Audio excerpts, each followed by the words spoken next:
Late Night Health continues. I'm Mark Alyn. We hear this scenario a lot.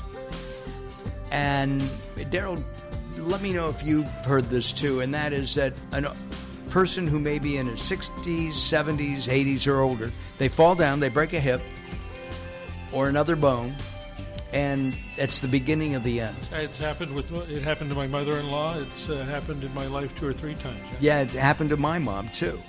And we have a gentleman standing by right now whose job it is to improve your strength, balance, flexibility, and posture to avoid falling.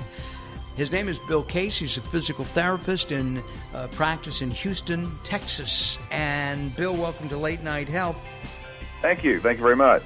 So, Bill, let me ask, you've been practicing PT for years. Your father was a physical therapist too, or is? That's correct. And your son?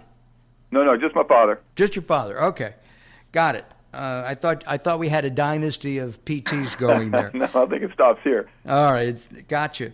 So, how important is it for anybody to stand up straight and tall?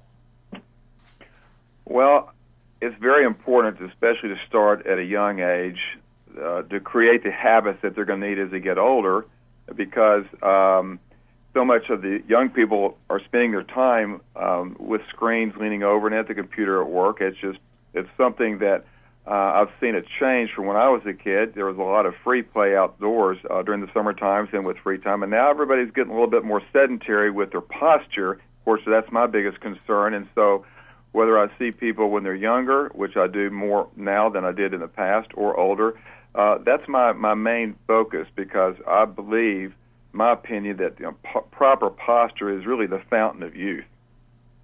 One of the things that I think affects posture is sitting. We have become a country, a society, I'm going to extend this to Europe as well, of sitters rather than movers. Is that something that degrades our posture? Well, that's true, and it goes along whether, as I mentioned, you're spending time at the computer or whatever job that you have, because mainly that it's been reported that when you sit all day, whether at home or work, it's really taking up more of our time than sleeping. And so, as you prolong sit during the day at a computer or in a chair, it's never a good thing, because there's so many physical and physiological effects to our bodies that we don't consider when we sit all day, just such as the increase of risk of heart disease with prolonged sitting, because the bodies just need to move. One of the things that you wrote to me, you wrote in your book, it says to Mark Alyn, and I know he does this to everybody, Daryl, keep moving. That's really the secret here, to always move? Well, yes, I mean, it's the 2 components, because moving, as I tell everybody to keep moving, as you keep moving, of course, you have to have upright posture, but the reason I like to keep moving is because my dad, who is 93, I guess next month, and he's been practicing for 63 years, oh my! I dedicated the book to him, because with his philosophy of empathy and patience and appreciation for help for others, his biggest key to aging, he always said, you've got to keep moving. And he's always told me that. It didn't really connect, but when I got older, then I got working with more older adults, I think that's a very profound statement, which kind of makes sense and speaks for itself. Is your dad still practicing? Does he still? He stopped practicing about 5 years ago, but he's actually fell and broke his hip 2 years ago, and but he's made a full recovery. But really, it's attributed to he's practiced what he's preached over the years and stayed in good health, and he was able to recover where many people don't. The new religion is posture, then. It should be. That's kind of my belief system, yes. Let's talk about what happens. Why do we know? I don't even know if we know. If somebody falls down and goes boom, a senior, and breaks something, like a hip, why is it often the end of life? Well, many times the fall doesn't necessarily end someone's life unless they hit their head or have some sort of traumatic blow.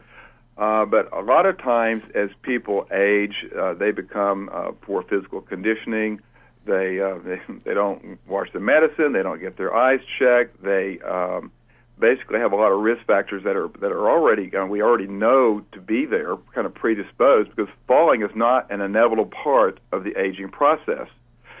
However, if you do have a sedentary lifestyle and you do have poor physical conditioning, then if you fall and you get in the hospital, you may have some underlying conditions, cardiovascular problems, pulmonary problems, kidney, other things that may be going on if you're out of weight, or overweight and out of shape, and then you do have a fall and you become sedentary, and you don't get up and move mainly because it hurts or you're weak or you just that's just something that you can't be motivated to do, then these other conditions really are what the demise of many people. They have their heart has issues if they just can't overcome the sedentary behavior, and so really die from unrelated causes, but the fall was kind of the predominant precipitous to getting you off your feet that kind of kept you from ever getting up again.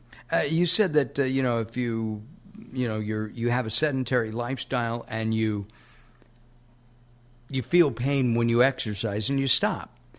I guess Arnold Schwarzenegger, I think he was the one who coined "no pain, no gain."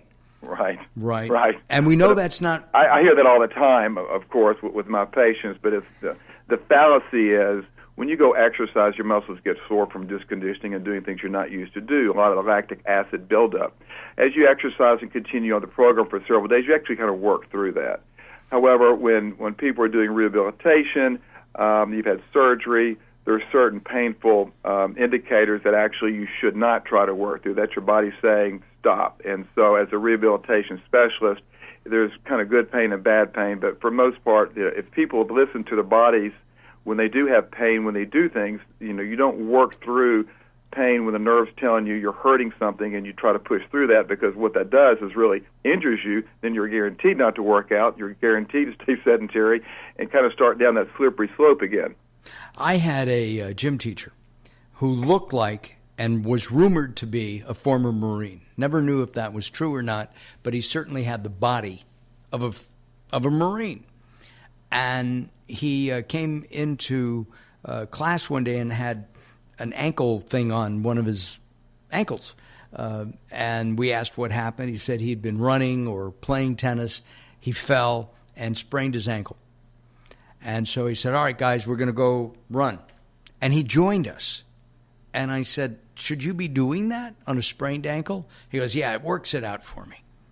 Yeah, that's old school. That's old school. Yeah, that's a lot of years ago, some people can get away with it, but usually 9 times out of 10, if you were to visit with that gentleman today, he would probably say that was probably not the smartest thing that I did, because it really prolonged my recovery and or could have created some other problems. So it's best, as I mentioned, if your body's not going to lie to you. There's certain, as I mentioned, nerve endings. There's nerve endings in your joints and your muscles, and all these things detect and tell your brain what you should do with them. And so you can intellectualize it and work through it, or you can listen to it and take care of yourself, and it actually expedites the healing process much faster. Interesting.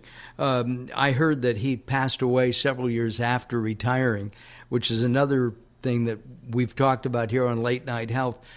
Often when people retire, they lose a purpose in life and lose their lives. I don't know if that was his case, but I understand he had a heart attack and passed away, which is a shame because he was a very nice guy, other than the fact that he was a gym coach. Sure. I was the guy in class who, along with Daryl, could not climb up the rope. You probably could. You were athletic as a kid. Yeah, but that was still. I mean, it was interesting because the first time you couldn't do it, you just got to keep doing it, and that is the kind of source that you can kind of work through. But there's a certain amount of physical attitude you have to have anyway, because that's one of the tougher exercises that's to do, whether 50 years ago or even today. That's just something that's just you can't beat. Just good old resistance of your body and gravity and try to pull against it. That's much safer, actually, strengthening than trying to pick up a bunch of weights and a lot of overflow you get from a lot of other things in your body. So yeah, that was a tough one. What appeals to me for some strange reason is rock climbing, in an enclosed rock climbing. I don't know why. I've not done it, but it does appeal to me in some way or another. Would that be a good exercise? Well, it's a great exercise. But just like rock climbing, hiking, swimming, even push-ups, sit-ups, things done properly at home using your body doing normal, natural functions is so much healthier than putting yourself in a situation where you can get hurt. Now, not that you can, obviously you can get hurt rock climbing. However, when you're doing rock climbing, or, I've done the wall climbing, but you're putting your body in positions from your fingers down to your toes and every joint in between in positions that's not natural.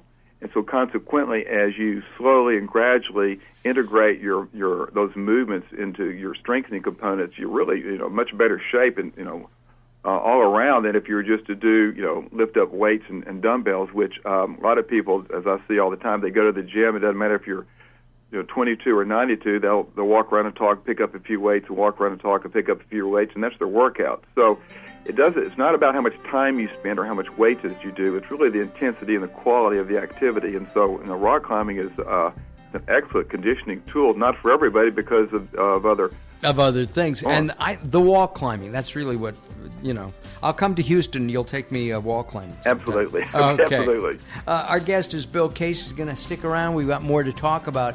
I'm going to ask him to give us some tips when we return. This is Late Night Health. Join us at Facebook.com/Late Night Health, Facebook.com/Late Night Health.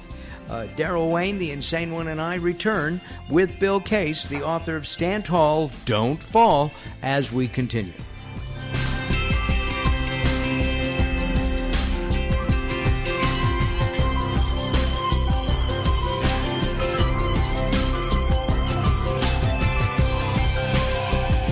Late Night Health is proud of our partnership with the EBC, the Evolutionary Business Council. Check them out at ebcouncil.com. The experts at Web.com want to build your business a successful website for free, just like we did for these current Web.com customers. We've looked at other website designers. There's nobody better than Web.com. Web.com can build your website in as little as 7 days free. Plus, we'll promote it on all the major search engines. If after 30 days you're happy, we'll continue to provide promotion, hosting, support, and maintenance, all for one low monthly fee. If not, cancel and pay nothing. If you're in business and you don't have a web presence, you won't be taken seriously. Call right now and you'll also get a free .com or .net domain name for your new website, powered by VeriSign, the world's leading domain name provider. No upfront charge for site build, after which ongoing fees apply. Rights to site are relinquished when canceled. Domain included during active service, after which fees apply. 800-489-8751. 800-489-8751. 800-489-8751. That's 800-489-8751. Attention users of the blood-thinning drug Xarelto. If you took the drug Xarelto and experienced complications such as cerebral hemorrhage, gastrointestinal bleeding or other internal bleeding, or if a loved one has died after taking Xarelto, you may be eligible to get a cash award for your suffering. Call the Xarelto Help Hotline now at 1-800-264-3150. That's 800-264-3150. To qualify for a cash settlement, you must file a claim before the deadline. So don't miss your opportunity